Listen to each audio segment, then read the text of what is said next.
तो हेलो दोस्तों, आज हम बात करेंगे एडवेंचर मिस्ट्री फिल्म जिसका नाम है टॉम एडवेंचर। तो फिल्म की शुरुआत एक रात से बेनाम वाले बंदे से होती है जो किसी लड़की की तलाश में है, पर लड़की जल्दी से अपने कपड़े उतारती है और झील में कूद जाती है, जबकि वे तुरंत उसका पीछा करता है और आखिरकार रहस्यमय लड़की को पकड़ने में कामयाब रहा है। लेकिन इससे पहले कि से वह लड़की बात कर सके, बिजली उसके कंधे पर बुरी तरह से हमला करती है और बे को सिर्फ पता चलता है कि उसका नाम शर्ली है और वह बहुत जल्द जमीन में दफन होने लगती है। और वह मरने के बाद यह पता चलता है कि यह केवल एक सपना था जो बे पिछले कुछ दिनों से देख रहा है। अगली सुबह उसे पता चलता है कि उसके दोस्त को किसी ने बंदी बना लिया है, जिसके कारण वो अपने दोस्त को छुड़ाने अपने मालिक के पास जाता है और वे जल्दी से देखते हैं कि उनके दोस्त युग को गार्ड ने बंदी बना लिया है। यह पता चलता है कि उसने मिस्टर नाइन से कुछ मूल्यवान कलाकृतियां चुराई हैं, लेकिन युग ने सभी को बताया कि उसे फंसाया जा रहा है। तब वे बिजनेसमैन नाइन से तुरंत माफी मांगता है, लेकिन नाइन कहता है कि उसे वो हमेशा के लिए छोड़ देगा, पर तभी जब वे लोग उसके लिए सेलेस्टियल बोन जो कि एक पौराणिक वस्तु को उसको ला कर देंगे, जिसके बाद वे के पास सहमत होने के अलावा कोई विकल्प नहीं होता है। तब उसके दोस्त से पता चला कि वह सेलेस्टियल बोन केवल एक व्यक्ति के पास खोजने के लिए ही नक्शा है। जिसके बाद तीनों काले बाजारों की ओर पहुंचते हैं और वे एक रहस्यमय इमारत में जाते हैं और एक लड़की से मिलते हैं जो बे की सपनों में आती है, जिसे देख बे हैरान है। लोग तुरंत उसे मदद करने के बारे में बताते हैं और शर्ली नक्शा सौंपने के लिए सहमत हो जाती है और खुद भी वहां साथ में आने वाली है। टीम जल्दी से अपने सफर को शुरू करती है और वे पहाड़ों की तरफ नाव से बढ़ते हैं और सभी लोग खूबसूरत नज़ारों से भी चकित हैं, पर उन्हें पता नहीं है कि एक रहस्यमय आदमी उनमें शामिल है। लोग आगे बढ़ना जारी रखते हैं, लेकिन बहुत जल्द शर्ली देखती है कि उसका कंपास अचानक खराब होने लगता है और नाव भी हिलने लगती है और लोगों को पता चलता है कि कुछ तो है जो पानी के अंदर है। तब वे सब लोगों को केबिन के अंदर छिपने के लिए कहता है, जबकि टीम उनके हथियार पकड़ लेती है और रहस्यमय दुश्मन से लड़ने के लिए तैयार होती है। जिसके बाद मॉन्स्टर लोगों पर अचानक हमला करता है, जिससे शर्ली पानी में गिरने ही वाली होती है कि वे उसे बचाने में कामयाब रहा है। फिर टीम तुरंत फिर से इकट्ठा होती है, लेकिन मॉन्स्टर आगे बढ़ता है और लोगों को हवा में भेजते हुए और फर्श पर पटक देता है। वे तुरंत उठने की कोशिश करता है और खुद को बचाने के लिए उस पर चाकू से लगातार वार करता है, लेकिन कोई हमले प्राणी पर काम नहीं करते हैं। जबकि युग इसे देखता है और हीरो बनने की कोशिश करता है और प्राणी को सीधे मुंह पर मारता है, लेकिन जल्दी से उसे फेंक दिया जाता है और जिसके बाद वो अपने अंडे भी फोड़ लेता है। तब शर्ली एक विस्फोटक तीर लॉन्च करती है जो प्राणी को चिल्लाने पर मजबूर करता है और मॉन्स्टर वापस पान खाता है। इससे उन्हें काउंटर अटैक के लिए तुरंत फिर से टाइम मिलता है, लेकिन केवल वो यह देखते हैं कि मॉन्स्टर स्पष्ट रूप से गायब हो गया है। हालांकि टीम को पता चलता है कि लड़ाई अभी खत्म नहीं हुई है, क्योंकि मॉन्स्टर फिर से स्मैश करने आ रहा है। पर अब वे एक प्लान तैयार करने में सफल है, जबकि वे सेलुलत को नीचे ले जाना शुरू करते हैं और कपड़े का उपयोग करके मॉन्स्टर को पकड़ने के लिए करते हैं। मॉन्स्टर जल्द ही उनकी ओर चार्ज करना शुरू कर देता है, फिर से नदी से ऊपर कूदता है, लेकिन लोगों के जाल में फंस जाता है। सब लोग मौका लेते हैं और जल्दी से उसको बांधना शुरू कर देते हैं, लेकिन मॉन्स्टर बहुत शक्तिशाली है और जब स्थिति भयानक लगती है तो रहस्यमय आदमी बाहर निकलता है और मॉन्स्टर को अपने बिजली के हथियार का उपयोग करके जल्दी से मॉन्स्टर को मरने ही वाला होता है कि मॉन्स्टर एक जबरदस्त बल का प्रयास करते हुए पानी में भाग जाता है। जिसके बाद यह पता चलता है कि रहस्यमय आदमी एक वैज्ञानिक है जिसे डॉक्टर सन के रूप में जाना जाता है और वह भी सेलेस्टियल बोन की तलाश कर रहा है। और साथ ही वह लोगों को बताता है कि मॉन्स्टर को बहुत समय पहले एक ईवल गॉडेस द्वारा यहाँ रखा गया था ताकि किसी को भी उसके खजाने को चोरी करने से रोका जा सके। इसका मतलब है कि उन्हें और भी अधिक खतरों का सामना करना पड़ सकता है। जबकि लोग अपने लक्ष्य की ओर सफर करना जारी रखते हैं और वे पहाड़ों को पार करते हैं और अंततः पहाड़ की चोटी पर आते हैं जहाँ एक विशाल मंदिर दिखाई देता है। टीम ध्यान से देखते हुए अंदर आती है, जबकि वे पूरे क्षेत्र की जांच करना शुरू करते हैं और वे जल्दी से एक छिपे हुए स्विच को खोजने में कामयाब है जो जमीन पर एक गुप्त मार्ग को खोलता है। इससे उन्हें पहाड़ के अंदर जाने और एक विशाल सुरंग में पहुंचने का रास्ता मिलता है, जो अंततः लोगों को एक विशाल दरवाजे की ओर ले जाता है। वह यह देखता है और टीम को बताता है कि वह चारों तरफ नजर रखे, जबकि वह यंत्र के अंदर चाबी लगाकर ताला खोलना शुरू कर देता है। जबकि वह मशीन को अनलॉक करता है, बहुत ही जल्द गेट खुलने लगता है और सब लोग अंदर देखने लगते हैं, जबकि एक क्षेत्र दिखाई पड़ता है जो बर्फ से ढका हुआ है। टीम गुफा में जाने लगती है और वे धीरे धीरे जमे हुए बर्फ को पार करते हैं, जबकि लड़की नीचे गिरने लगती है। तभी युग उसे संभालने में ज्यादा खुश है। जिसके बाद सब लोग एक विशाल चट्टान की ओर जाते हैं, लेकिन शर्ली इस बार फिसल जाती है, पर अपना हीरो उसे बचाने के लिए अपनी जान जोखिम में डालने लगता है और वो जल्दी से चाकू का इस्तेमाल करके शर्ली को पकड़ने में कामयाब रहा है। लेकिन और भी लोग पीछे से उनके ऊपर दस्तक देते हैं और उन्हें साथ में फिसलने का कारण बनते हैं। उन्हें जल्दी से पता चलता है कि वे विशाल हिमखंड की ओर बढ़ रहे हैं, जिससे बे को पता चलता है कि वो अब मारे जाएंगे। लेकिन शर्ली इसे देखती है और गिरने को रोकने के लिए अपने पास के हुक को फेंकने की कोशिश करती है, लेकिन कोई फायदा नहीं हुआ। पर अभी भी बे एक बार फिर शर्ली को पकड़ लेता है और आइसिकल्स के बगल में छोटे से छेद को देखता है, जबकि बे मौका लेता है और शर्ली को दूसरों की ओर उछालना शुरू कर देता है, जो उसे लोगों को स्पाइक से दूर भेजने और छोटी सुरंग में जाने के लिए मददगार है। हालांकि जल्द ही बर्फ की परत टूट जाती है और वे स्पाइक्स की तरफ बढ़ने लगते हैं। शर्ली को देखते हुए बे तब खुद को सेक्रीफाइस करने का फैसला करता है और वो उसको खतरे से दूर धकेलता है, जिससे बे स्पाइक्स की ओर जाने लगता है। लेकिन तभी अचानक उसे शर्ली के ग्रैपलिंग हुक से अंतिम क्षण में पकड़ लिया जाता है, जो उसे समय पर आइसिकल से दूर खींच लेता है। जबकि अब वो सुरंग के माध्यम से फिसलते रहते हैं और जल्दी से दूसरी तरफ गिर जाते हैं, जो उन्हें दूसरी गुफा दिखाई पड़ती है।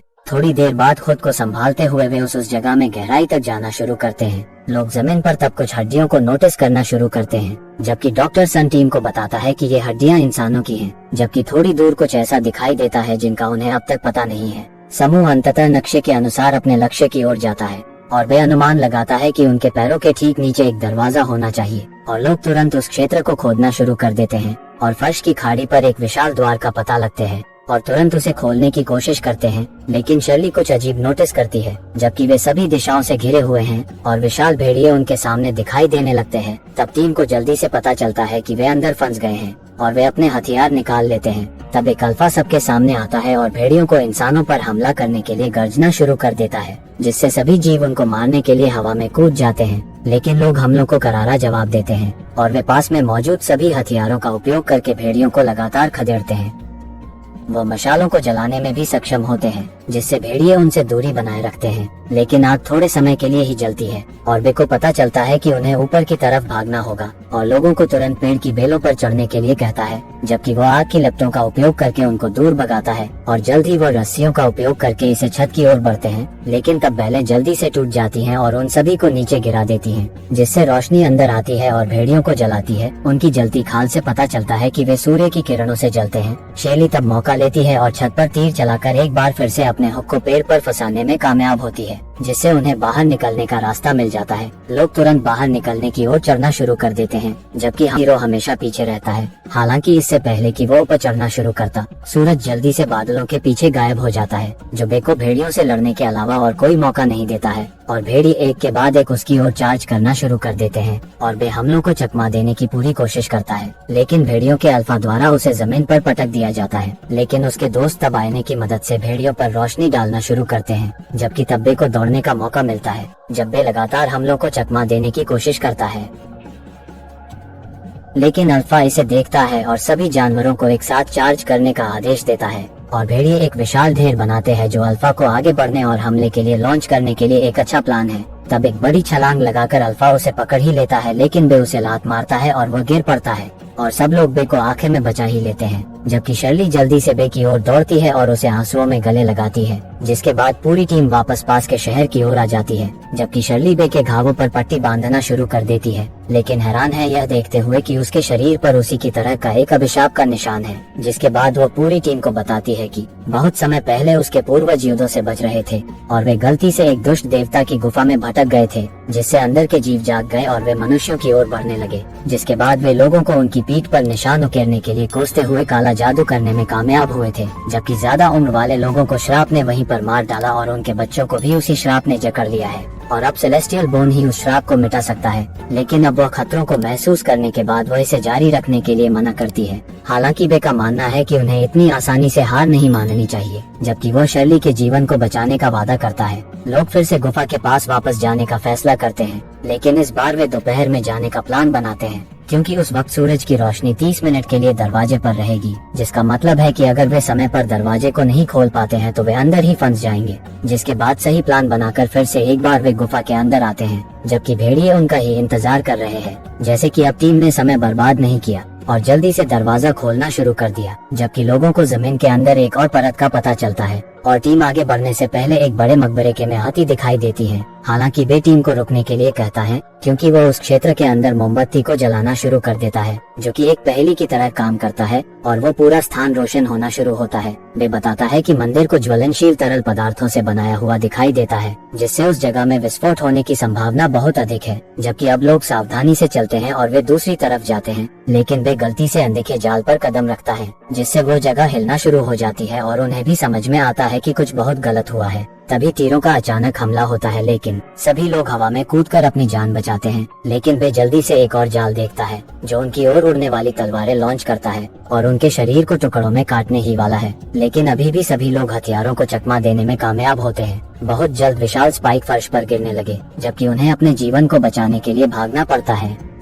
लेकिन अभी भी मुसीबत टली नहीं है, क्योंकि उन्हें इस बात का एहसास नहीं है कि कई मॉन्स्टर वहां पर मौजूद है। और साथ ही वे आगे बढ़ते रहते हैं, जबकि टीम को एक विशाल बॉक्स दिखाई देने लगता है और जिसके अंदर से सेलेस्टियल बोन हवा में तैर रहा है। तब वे उसे जल्द ही लेता है, लेकिन शर्ली जल्दी से नोटिस करती है कि कई विशाल मकड़ियां उनके रास्ते पर आ रही हैं और अब सब लोग सभी मकड़ियों से घिरे हुए हैं, जबकि अब लोग पूरी तरह से उनसे लड़ने लगते हैं। लेकिन मकड़ियों की संख्या अधिक होने के कारण हालात खराब होने लगते हैं। हालांकि बे ने नोटिस किया कि मकड़ियां केवल सेलेस्टियल बोन का पीछा कर रही हैं और यह देखकर वह जल्दी एक प्लान बनाने की कोशिश करने लगा है। तब वो सेलेस्टियल बोन को पकड़ लेता है और दूसरी तरफ दौड़ना शुरू कर देता है ताकि सभी मॉन्स्टर उसका पीछा करें और दूसरों बचने का मौका मिले। तब शर्ली इसे देखती है और दूसरों को दौड़ने के लिए कहती है और बे को लड़ने में मदद करने की कोशिश करती है, जबकि युक और उसकी होने वाली गर्लफ्रेंड ऊपर आते हैं। दूसरी तरफ बे मकड़ियों के हमलों को चकमा देने लगता है और वो मकड़ियों में ऊपर से कूदता है और अपन रास्ता बनाता है। दोनों जल्दी से सीढ़ी की ओर दौड़ते हैं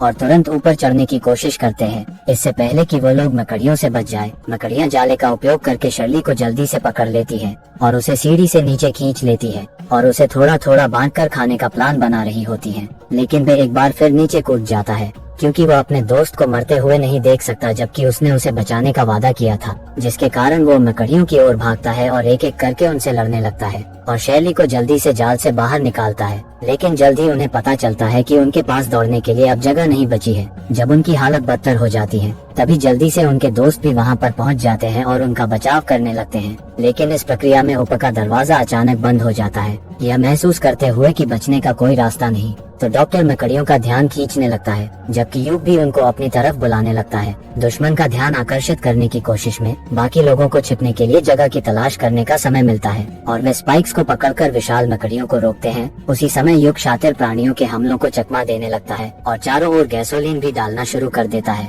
पर सब लोग युग को जल्दी आने के लिए चिल्ला रहे हैं और उसके आते ही वो गेट को नीचे करते हैं, जबकि सभी जीव जल्दी से उनको घेर लेते हैं। इससे पहले कि मकड़ियां खाड़ी के अंदर पहुंच सके, वे लाइटर को गैसोलीन पर फेंकता है, जो रसायनों को जला देता है और सभी जगह पूरी तरह से जलने लगती है। हालांकि सभी जगह तरल पदार्थ होने के कारण बड़े विस्फोटों ने कमरे के अंदर की सभी ऑक्सीजन को भी खत्म कर दिया है, जिसका अर्थ है कि उनका बहुत जल्द उनका दम घुटने वाला है, जिस कारण वे अधिक समय तक जीवित नहीं रहने वाले हैं। तब टीम साथ में हाथ मिलाना शुरू कर देती है। तब केवल शर्ली यह देखना शुरू कर देती है कि उसका कंपास एक बार फिर से खराब हो रहा है, जैसे कि जब वह पहली बार नदी के अंदर विशाल मॉन्स्टर से मिली थी। तो लोगों को यह एहसास होता है कि नदी के मॉन्स्टर को पास ही होना चाहिए। तभी वे अपने पीछे की दीवारों पर कुछ टकराने की आवाज सुनते हैं। वे सोचता है कि वे वास्तव में अभी नदी के नीचे हैं, जबकि मॉन्स्टर दूसरी तरफ से अंदर आने की कोशिश कर रहा है। साथ ही बहुत जल्दी दीवार टूटने लगती है और पानी अंदर जाने लगता है और विशाल लहरें इस प्रक्रिया में सब कुछ नष्ट कर देती है। तब सब लोग पिल्लर को पकड़ने के लिए सख्त कोशिश करते हैं,